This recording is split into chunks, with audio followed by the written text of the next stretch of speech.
look at that ugly thing. I just went down in the basement, shut the water off. This looks like it might be a copper pipe with a coupler on it, but that coupler looks a little bit too big to be a coupler. It looks a little bit thick-walled. I don't know really what this is. We might have to cut the wall open to fix this, I'm not sure. But we're going to start on it right after this.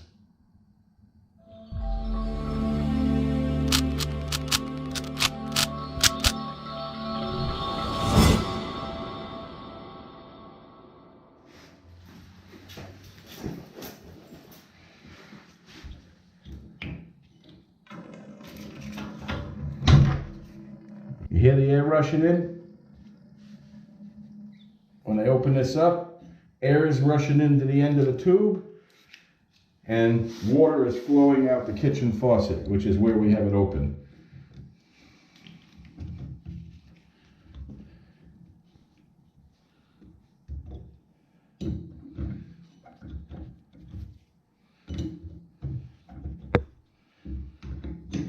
Seems that all the work done, whoops, sorry about that. It seems like all the work that's been done in this house has been done all incorrectly, probably by the lowest bidder, maybe his neighbor.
Can't really tell what that is back there.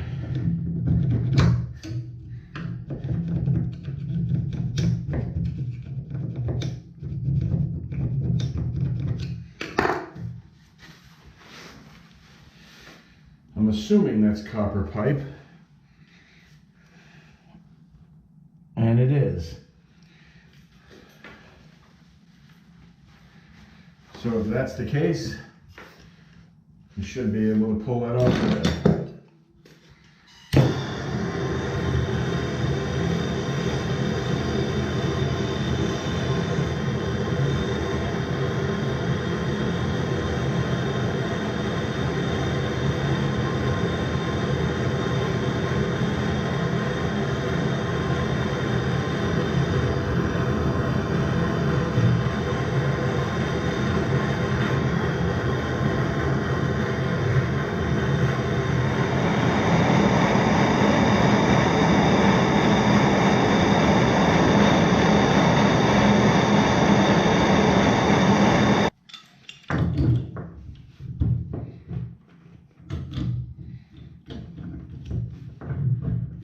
Something that my father taught me years ago was if you can't get a nut off or something, try tightening it first, because often it'll move in that direction just enough to break free whatever is preventing it from loosening, and then you can loosen it.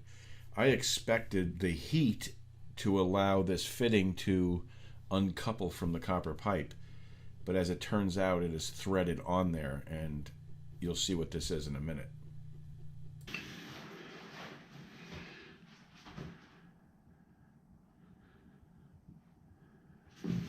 Take a look at this. Somebody put a dog ear behind the wall. Can you see that? There's a dog ear back there. Unbelievable. Interesting. Nothing in this house is done right. I can tell you that right now.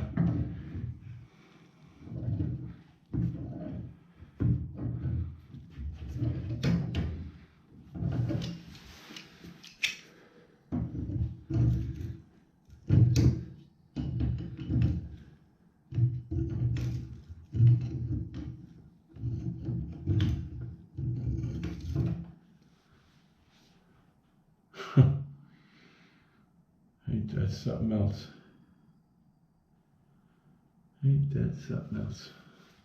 Can you see that in there? You see where it's dog ear and it's threaded?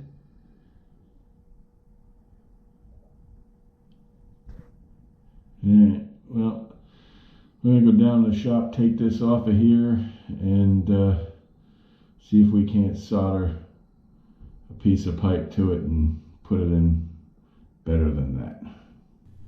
This right here is type M copper, which is a thinner walled copper in comparison to M and K. M would be a little bit thicker, and then K is the thickest and the most rigid. M is generally used for a domestic water supply, which is what your toilet is plumbed into.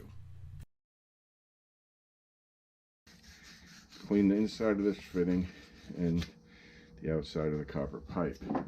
This is a 3/8 to 1/2 inch adapter that's going to fit on here like so.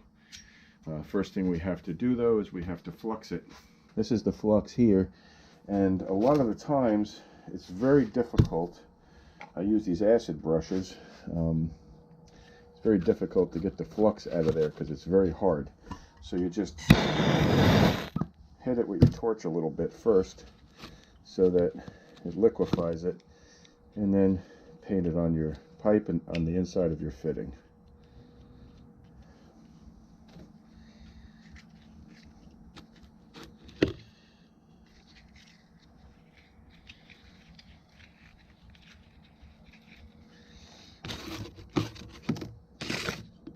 And then set that aside. And what we're going to do is we'll put this together, and I'm going to set it in my vise. And you don't want to tighten it so tight that it bends the copper. You just want it to hold it there, not even tightly. See how it moves a little bit? And you should always use lead-free solder on anything that's connected to domestic water. The lead that's here, even though this is at the back of a toilet, should the house become drained of water, the water from here could drain down. It could drain into the part of the pipes that comes out of the faucet, and if there's lead in it, you could get lead poisoning.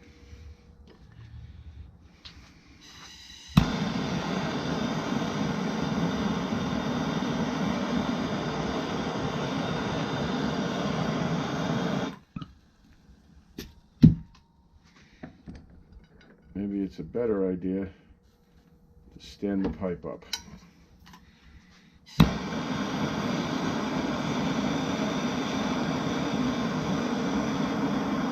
Test it by just touching your solder to it.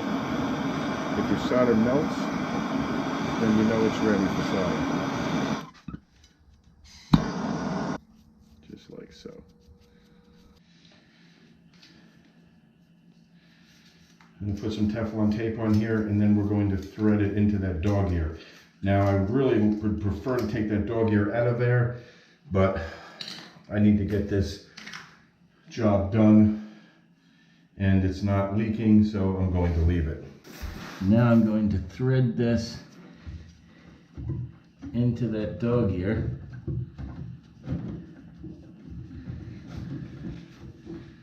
Like so.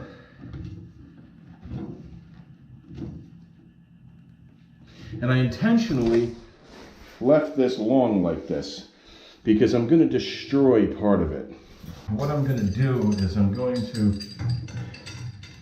put this pipe wrench on here, and I'm going to try to tighten this more into that dog ear. And by doing this, I'm going to destroy this copper pipe because it's soft, but it will help me tighten it a little bit more. Okay, what we're going to install into here is one of these nice chrome plated shutoffs. Okay, but it obviously doesn't need to be that long. This you can cut down all the way to here if you want to. You just need to leave a little bit of room here to slide over the pipe. If I cut this pipe here, it'll slide over this pipe. I only need a little bit of this sticking out. So what we're going to do is we're going to cut this back right here where it sticks out of the wall. Now keep in mind I'm cutting this before the area that I damaged with the pipe wrench as I was tightening it into the dog ear. That's why I left it long, so I can tighten it on the other side of that sticker, making sure not to take any of the roundness away from the tubing. And then you want to ream the end of it. Reaming prevents turbulence, and then you want to make sure that you scuff the pipe up all the way to the wall. Okay, so as you see, this thing is very long, so when we slide this on here, you got to leave a little bit of copper pipe because you need a spot to solder it. See how long that is? That sticks way out, away from the wall. So this is very soft copper, so in order to cut it, you need to slide it over another piece of copper. This way it's firm. And then cut it down from there.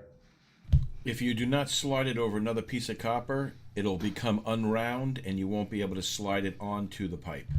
This way, after you cut it, you can slide this off and it'll easily slide back on, just like this piece that's on here. Like I told you before, make sure you scuff the pipe up and clean it right to the wall.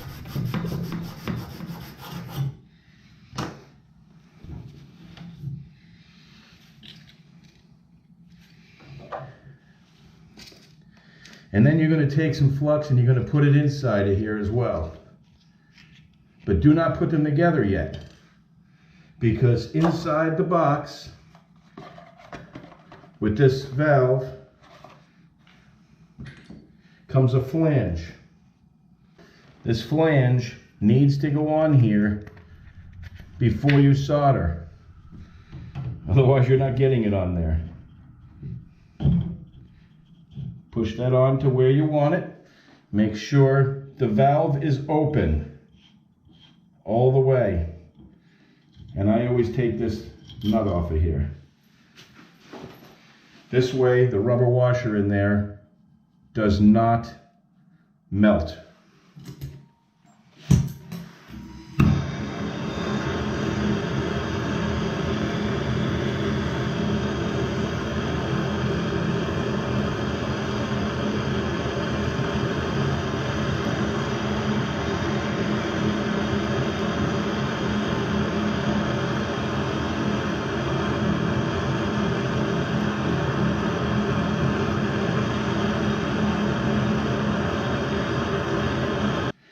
Now, I wouldn't suggest pushing it back against the wall.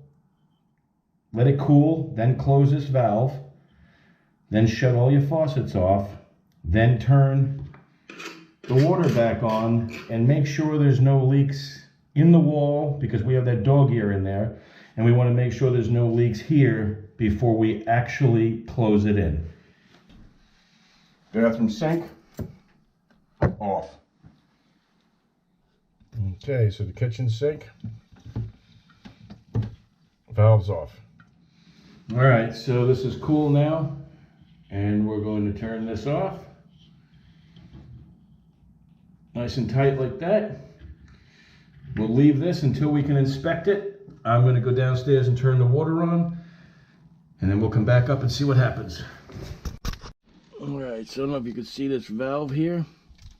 We're going to turn that on, but we're going to turn it on slow. We don't want to create a water hammer in the house. And once it fills the lines, you can turn it all the way up. All right, so the water's on and there's no leaks. Can't hear anything in the wall or see anything in there. And it's definitely not leaking at our solder joint here. Move your escutcheon against the wall like that for a finished look. And that, my friends, is how you install a chrome sleeve for a toilet shutoff.